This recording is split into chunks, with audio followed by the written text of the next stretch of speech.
Good morning, students.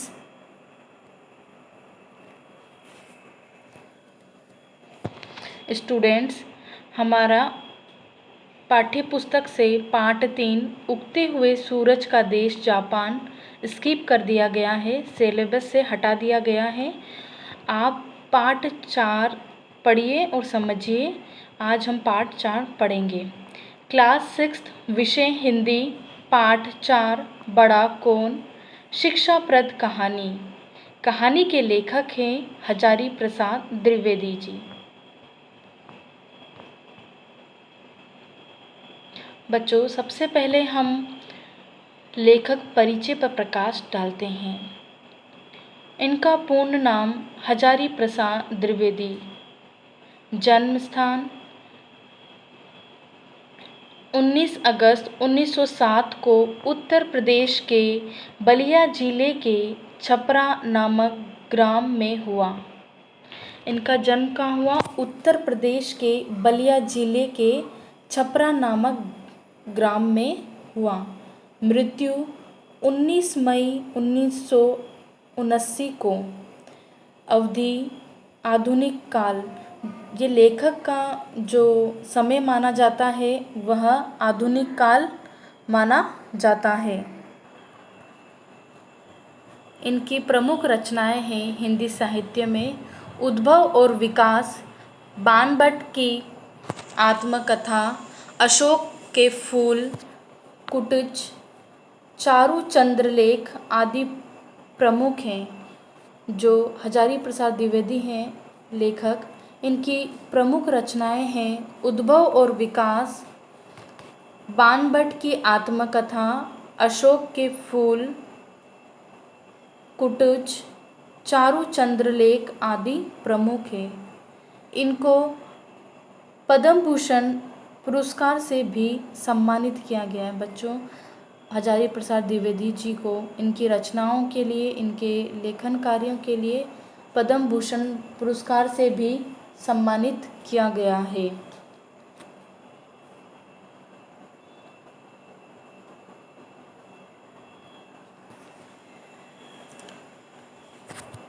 Hazari Prasad Dwivedi Hindi निबंधकार, आलोचक और उपन्यासकार थे। हजारी प्रसाद द्विवेदी जी निबंधकार, आलोचक और उपन्यासकार थे। हजारी प्रसाद द्विवेदी के पिता का नाम श्री अनमोल द्विवेदी और माता का नाम श्रीमती ज्योतिषमती था। इनकी प्रारंभिक शिक्षा गांव के स्कूल में ही हुई थी। बच्चों, हजारी प्रसाद द्विवेदी जी की जो प्रारंभिक शिक्षा है वो उनके अपने गांव में ही हुई थी। इनका गांव कहाँ बताया गया है? उत्तर प्रदेश के बलिया जिले के छपरा नामक गांव में। शिक्षा प्राप्ति के पश्चात यह शांति निकेतन चले गए। यह शिक्षा प्राप्ति के बाद शांति निकेतन जहाँ पर शांति का वातावरण हो, शांति हो। यह हिंदी, अंग्रेजी, संस्कृत और बंगला भाषाओं के विद्वान थे। ये कौन कौन सी भाषाओं के? हिंदी, अंग्रेजी, संस्कृत और बंगला भाषाओं के विद्वान थे। इनकी प्रमुख रचनाएं हैं अशोक के फूल, कुटज, बाणभट्ट की आत्मकथा, चारु चंद्रलेख आदि। ये प्रमुख रचनाएं प्रचलित हैं।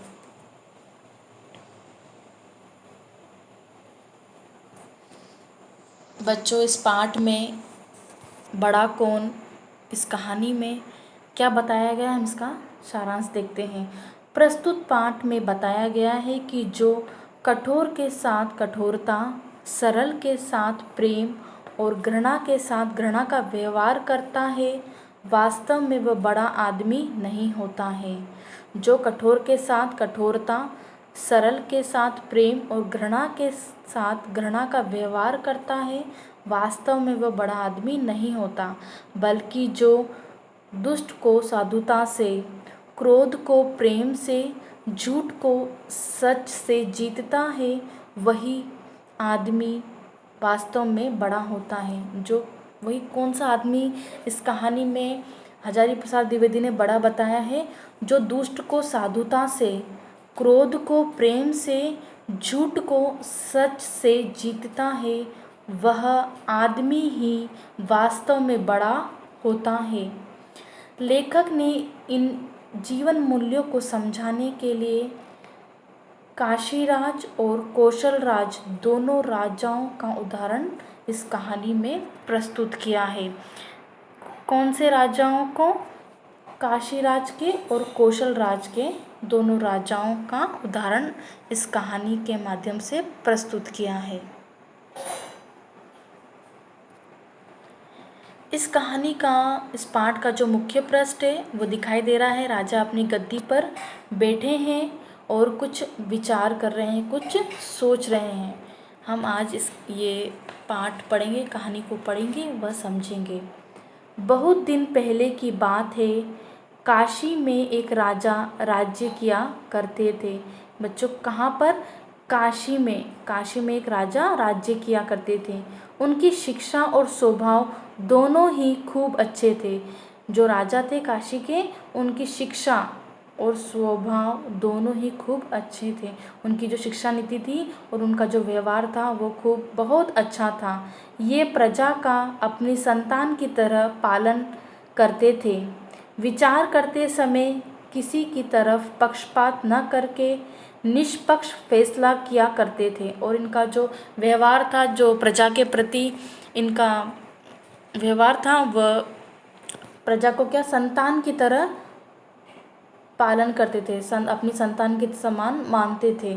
विचार करते समय और जब भी किसी के विरुद्ध या किसी के विचार निर्णय लेना होता था तो ये हमेशा निष्पक्ष होकर फैसला किया करते थे।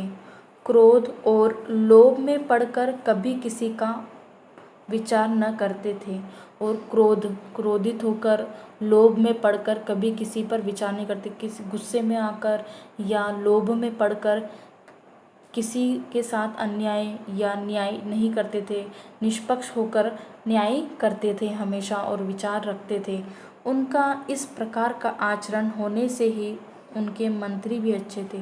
और राजा का इस प्रकार का आचरण होने के कारण ही उनके मंत्री भी बहुत ही अच्छे थे। वे भी किसी के साथ अन्याय नहीं करते थे। और जो राजा के जो मंत्री थे वह भी प्रजा के साथ अन्याय नहीं करते थे।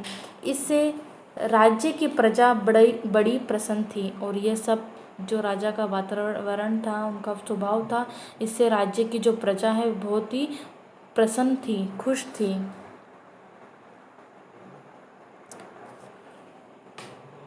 जो लोग दूसरों के नाम पर झूठ मूठ मामला मुकदमा गढ़ा करते थे, ऐसे लोगों का राज्य में नामो निशान नहीं रहता था।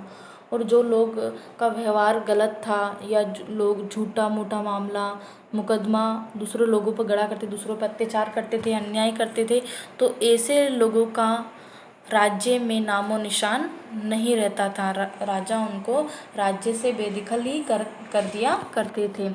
अदालत में मुकदमे नहीं आते थे और राज्य का इतना अच्छा वातावरण था, काशी राज्य का इतना अच्छा वातावरण था कि अदालत में कोई मुकदमे नहीं आते थे। विचारक लोग सारा दिन चुपचाप बैठकर कोई काम न पाकर शाम को उठ जाया करते थे। जो अदालत में विचारक बैठते हैं, न्याय और अन्याय का पक्ष विरुद्ध विचारक बैठते हैं, तो वो अदालत में कोई मुकदमे ही नहीं आते, तो शाम तक वो चुपचाप बैठकर कोई काम न पाकर उठ जाया करते थे। अपराधियों के अभाव में अदालत खाली ही पड़ी रहती थी। और अदालत अपराधियों के अभाव में खाली ही पड़ी रहती थी। राजा का राज्य इस तरह बिना किसी गोलमाल के खूब अच्छी तरह से चलता। और राजा का राज्य इस प्रकार बिना गोलमाल, बिना कपटपूर्ण, बिना अन्याय के खूब अच्छी तरह से चलता। सभी राजा के गुण गान गाकर राजा की जय जयकार मनाते। और सभी लोग यह सब देखकर कि हमारा राज्य में जो राजा है वह बहुत ही अच्छे हैं, और यह सब देखकर जो प्रजा है वह राजा की गुणगान करती, उनकी जय जयकार करती। इस प्रकार का वातावरण काशी राज्य का था।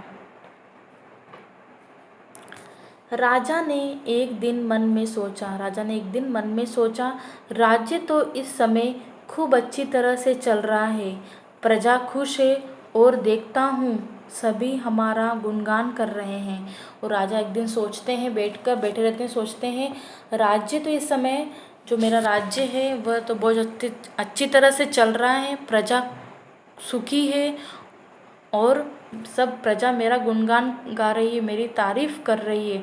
पर मुझे यह भी जानना चाहिए, राजा सोचते, पर मुझे यह भी जानना चाहिए कि मेरे अंदर कोई दोष है, दोष जानकर उसे दूर किया जाए। और राजा ये जानना चाहते थे कि मेरे अंदर कोई दोष तो नहीं है।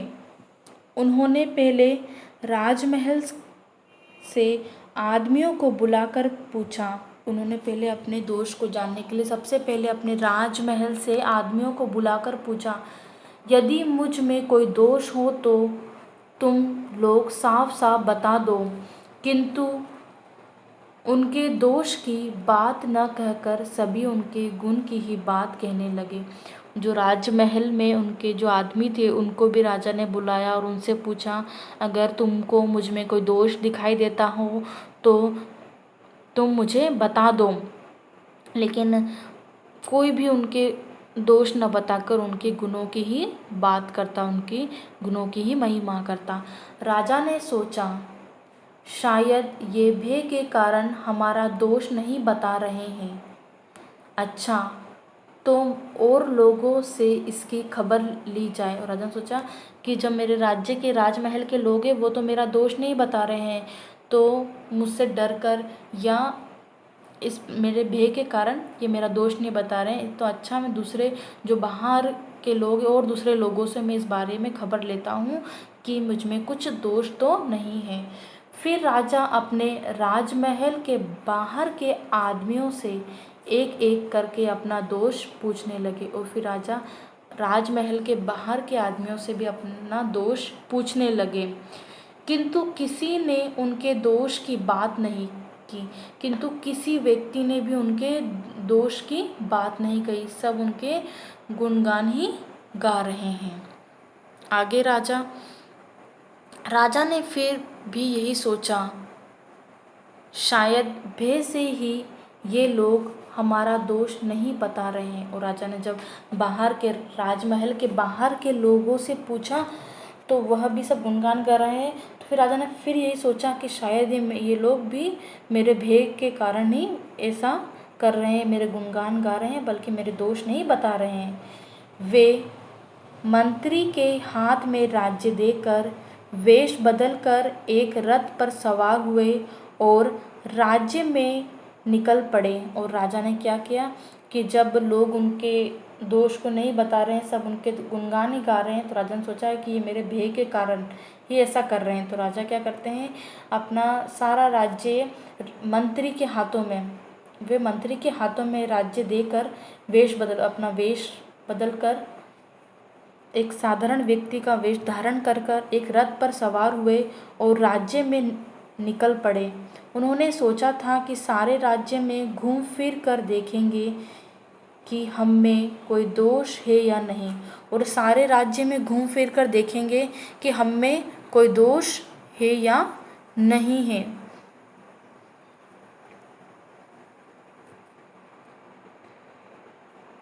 घूमते घूमते वे राज्य की अंतिम सीमा तक गए और वह अपने रथ पर सवार होकर एक साधारण व्यक्ति का वेश धारण कर और घूमते घूमते राज्य की अंतिम सीमा तक गए और खोज करने में कोई कसर न छोड़ी, पर किसी ने उनके दोष की बात नहीं की, बल्कि सबने गुणों की ही प्रशंसा की। और किसी ने भी उनको जब राज्य के अंतिम सीमा तक वो गए और उन्होंने जानकारी प्राप्त की कि राज्य, क्योंकि एक साधारण व्यक्ति का वेश धारण करके गए थे, उन्होंने बताया कि इस राज्य के काशी के जो राज्य हैं उनमें कोई दोष हो तो बताओ। तो लोगों ने किसी ने भी उनके दोष के बारे में नहीं बताया, बल्कि गुणों की ही प्रशंसा की। तब राजा ने अपनी राजधानी की ओर रथ फिराने के लिए सारथी को हुक्म दिया। सारथी रथ लौटाकर ले चलने लगा। और जब उन्होंने देखा कि पूरी राजधानी में वो घूम लिए, फिर राजधानी की ओर रथ को फिराने के लिए सारथी को हुक्म दिया। सारथी रथ लौटाकर ले चलने लगा। इधर कौशल के राजा भी ठीक उसी तरह अपना दोष खोजने के लिए घूम रहे थे, और उसी तरह काशी के राजा के समान ही कौशल के राजा भी अपने दोष खोजने के लिए घूम रहे थे। वे बड़े धार्मिक राजा थे, और जो कौशल के राजा थे वो कैसे थे? बड़े धार्मिक राजा थे। कहीं पर किसी प्रकार का दोष अपने अंदर न पाकर वे भी अपनी राजधानी की ओर लौट रहे थे, और उन्होंने भी सब जगह घूम लिया, अपने राज्य में पूरे भ्रमण कर लिया, देख लिया कि और जानकारी प्राप्त कर ली। तो उनको भी यही मिला कि उनके भी अंदर कोई दोष नहीं है, तो वह भी ये सब जानकारी प्राप्त करके अपने राजधानी की ओर लौट रहे थे। संयोग से इन दोनों राजाओं के रथ भिन्न दिशाओं में आकर एक ऐसी सकरी जगह पर आ गए कि इधर उधर से निकल जाने का कोई रास्ता नहीं रहा। और संयोग से दोनों राजाओं के रथ भिन्न भिन्न दिशाओं से आकर एक ऐसी सकरी जगह पर आ गए जहाँ से कोई निकलने का दूसरा कोई रास्ता नहीं था। किसी एक रथ को उल्टा लौटा कर कुछ दूर हटा ले जाने के अलावा दूसरा कोई उपाय नहीं था। और इतनी सकरी जगह पर संयोग से दोनों राजा का इस जगह पर आके, इतनी सकरी जगह पर जहाँ से किसी एक रथ को उल्टा लौटा कर दूसरे कुछ दूर करके दूसरे का कोई उपाय ही नहीं था कि एक रथ को दूर हटा दिया जाए फिर एक रथ निकले, इतना ही सकरा रास्ता था। कौशल के सारथी ने काशी के सारथी से कहा, और कौशल का जो सारथी था, जो रथ चला रहा था सारथी, तो उसने काशी के सारथी से कहा, तुम अपना रथ पीछे फिरा ले जाओ। और कौशल के सारथी ने काशी के सारथी से कहा, तुम अपना रथ पीछे फेरा ले जाओ। उसने जवाब में कहा, तुम अपना रथ पीछे घुमाओ, हमारे रथ में काशी राज है। कौशल राज के सारथी ने कहा, हमारे रथ में कौशल राज है, तुम ही अपना रथ फिराओ। और दोनों राजाओं के सारथी ने बता दिया कि हमारे रथ में काशी राज है, और कौशल राज के सारथी ने कहा, हमारे रथ में कौशल राज है, तुम ही अपना रथ फिराओ।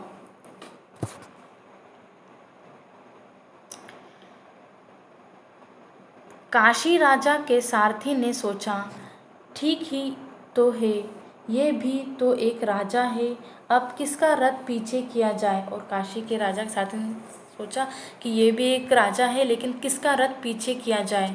अच्छा, इसमें जिसकी उम्र कम है उन्हीं का रथ पीछे करके दूसरे का रास्ता साफ कर देना उचित है। और फिर काशी राज के जो सारथी थे उसने सोचा कि ऐसा करना चाहिए हमको कि जिस राजा की उम्र कम है उसको अपना रथ पीछे करके दूसरे राजा का रास्ता साफ कर देना उचित होगा। यही सोचते हुए काशी राज के सारथी ने पूछा, तुम्हारे राजा की उम्र क्या है। और यही सोचते हुए काशी राजा के सारथी ने पूछा कि तुम्हारे राजा की उम्र क्या है। जवाब मिलने पर मिलाकर देखा तो दोनों राजाओं की उम्र समान थी। और जब दोनों कौशल राजा और काशी राज के राजा के दोनों की जब उम्र समान, दोनों को मिलाकर देखा तो दोनों की उम्र समान थी। फिर एक एक करके राज्य, धन, बल और कुल पूछ कर देखा गया। फिर उसके बाद उम्र समान थी, उसके बाद ये देखा गया कि राज्य, धन, बल और कुल पूछ कर देखा गया कि कोई किसी से किस बात में कम नहीं है, दोनों ही समान है। राज्य, धन, बल और कुल पूछकर भी दोनों ही बातों में दोनों ही राजा समान थे। फिर काशी राजा के सारथी ने सोचा कि इन दोनों में जो चरित्र में बड़े होंगे उन्हीं का रथ आगे जाएगा। और काशी राज के सारथी ने सोचा कि अब ऐसा करते हैं, दोनों राजाओं में जिस राजा का चरित्र अच्छा होगा, चरित्र के बड़े होंगे, धनी होंगे, उन्हीं का रथ आगे जाएगा। उसने कौशल राज के सारथी से पूछा, तुम्हारे राजा का चरित्र कैसा है। कौशल राज के सारथी से पूछा, तुम्हारे राजा का चरित्र कैसा है। कौशल राज के सारथी ने कहा, हमारे राजा बड़े अच्छे चरित्र के हैं। और कौशल राज के सारथी ने क्या क्या कहा, हमारे राजा बड़े अच्छे चरित्र के हैं। वे कठोर के प्रति कठोरता और मृदुल के प्रति मृदुतर, साधुजनों ने साधु, दुष्टों के प्रति दुष्टता, यही नीति कौशल नरेश की परम निपुणता है। और उनके कौशल राज के सारथी ने बताया कि हमारे राजा बड़े अच्छे चरित्र के हैं, वह कठोर के साथ कठोरता और साधु के साथ साधुता है और दुष्टों के प्रति दुष्टता है, यही नीति कौशल नरेश की परम निपुणता है। थोड़े में बतलाना उसको बहुत कठिन है। और उनके कौशल राज के सारथी ने कहा, राजा के गुणों के बारे में थोड़े में बताना बहुत ही कठिन होगा। इस हेतु हटा अपना शकट, मुझे राह तुम छोड़ दो। और कौशल राज के कि तुमने जान लिया कि हमारे राजा ही सबसे गुणवान है, गुणी है, कि दुष्ट के साथ दुष्टता, साधु के साथ साधुता और घृणा के साथ घृणा का व्यवहार करते हैं, ये हमारे राजा के गुण है। कर शीघ्र कार्य हे मित्र, यह अपना हट छोड़ दो। काशीराज के सारथी ने कहा, क्यों भाई, तुमने कौशल राज के सभी गुण कह दिए। कि वो पूछते हैं कौशल राज के सारथी से, क्या भाई तुमने कौशल राज के सभी गुण कह दिए। उसने कहा, हाँ मैंने सब गुण बता दिए कि हमारे राजा जो कौशल राज है वो इस प्रकार के हैं। काशीराज के सारथी ने कहा, यदि ये ही सब गुण हैं तो अवगुण किसे कहते हैं। तो यही सब राजा के अगर गुण हैं कि दुष्ट के साथ दुष्टता, साधु के साथ साधुता, तो यही गुण है, तो अवगुण किसे कहते हैं। उसने जवाब दिया, बात अच्छी बात है, ये अवगुण ही सही, तुम्हारे राजा के क्या गुण हैं, हम भी तो सुने। और कौशल राज का सारथी जो है वो बोलता है कि ये अवगुण ही सही, लेकिन तुम्हारे राजा के क्या गुण हैं, हम भी तो सुनते हैं, जरा हमें भी तो बताओ। काशी राजा के सारथी ने कहा, सुनो, कहता हूँ, क्रोधी को कर प्रेम जीतते। और क्रोधी को कर प्रेम। और हमारे जो काशी राज है वो क्या करते हैं, क्रोधी को प्रेम से जीतते हैं। काशीपति और दुष्ट को दिखा साधुता। और जो अपना आप को राजा या बड़ा मानता है और दुष्ट व्यक्ति को क्या साधुता से वह जीतते हैं, अपने वश में करते हैं। कृपण मनुज को दानवीरता से वश में करते हैं। और जो कृपण मनुज है उसको दानवीरता से, जो अपना बड़प्पन दिखाता है, उनको दानवीरता से, दयालुता से वह वश में करते हैं। अद्वितीय है झूठ जितने में सच के बल। और उनका यह जो कार्य है, जो उनका व्यवहार है कि क्रोधी को प्रेम से और दुष्ट को साधुता से और कृपण मनुज को दानवीरता से वो अपने वश में करते हैं। उनको इस प्रकार जो दुष्ट व्यक्ति है उनको भी प्रेम से वो जीतते हैं। यह उनका एक ही बहुत अद्वितीय है, जिसके बारे में दूसरा व्यक्ति ऐसा कुछ हो नहीं सकता। इस प्रकार के हमारे काशी राज हैं। उनके काशी राज के सारथी ने इस प्रकार से अपने राजा की महिमा बताई कि हमारे राजा तो इस प्रकार से हैं।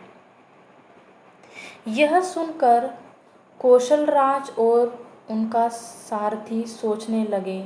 और जब काशी राजा के सारथी ने जब उनके बारे में बताया कि हमारे राजा तो दुष्ट को प्रेम से जीतते हैं, तो यह सुनकर कौशल राज और उनके सारथी सोचने लगे कि सच यही तो है कि दुष्ट को प्रेम से जीतना, यही तो सच है। जो बुराई का सामना बुराई से करे वह बड़ा कैसे हो सकता है। और उन्होंने कौशल राज ने सोचा कि जो व्यक्ति बुराई का सामना बुराई से करे वह बड़ा कैसे हो सकता है। बड़ा तो वही है जो दुष्ट के साथ भी अच्छा व्यवहार करे और अपनी विनम्रता से उसकी दुष्टता को जीत ले।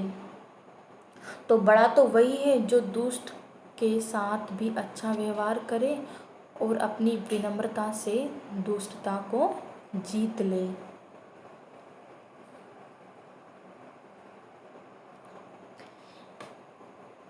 यही सोचकर उन्होंने काशीराज के बड़प्पन की मन ही मन सराहना की और कौशलराज और उनके सारथी ने यही सुनकर काशीराज के बड़प्पन की मन ही मन सराहना की। कौशलराज रथ से उतर गए। यहाँ आप चित्र में देख रहे हैं, कौशलराज अपने रथ से उतर गए। उन्होंने काशीराज को प्रणाम किया और काशीराज भी अपने रथ से उतर गए। और उन्होंने कौशलराज ने क्या किया, काशीराज को उतरकर अपने रथ से उतरकर उनको प्रणाम किया। उसके बाद कौशलराज के सारथी ने अपने रथ को पीछे लौटाकर उनके रथ का रास्ता साफ कर दिया और कौशलराज के सारथी ने अपने रथ को पीछे लौटाकर और काशीराज के लिए रास्ता साफ कर दिया। दोनों राजाओं में परस्पर बातें हुई और दोनों राजाओं में आपको चित्र में यहाँ दिख रहा है कि दोनों राजा बात कर रहे हैं, आपस में बातें कर रहे हैं परस्पर, और दोनों में घनिष्ठ मित्रता हो गई। और इसी मुलाकात के द्वारा उन दोनों राजाओं में मित्रता हो गई, घनिष्ठ मित्रता हो गई। फिर दोनों राजा अपने अपनी राजधानी को चले गए और फिर इन मिलकर उनमें मित्रता हो गई और फिर अपनी बात कर परस्पर बातें होकर और फिर वो दोनों अपने अपनी राजधानी को चले गए। बच्चों, आपको ये कहानी बड़ा कौन अच्छे से समझ में आई होगी। आप घर पे इसको अपनी जो पाठ्य पुस्तक है उसमें पढ़िए और समझिए और इसके लेखक जो हजारी प्रसाद द्विवेदी हैं। धन्यवाद।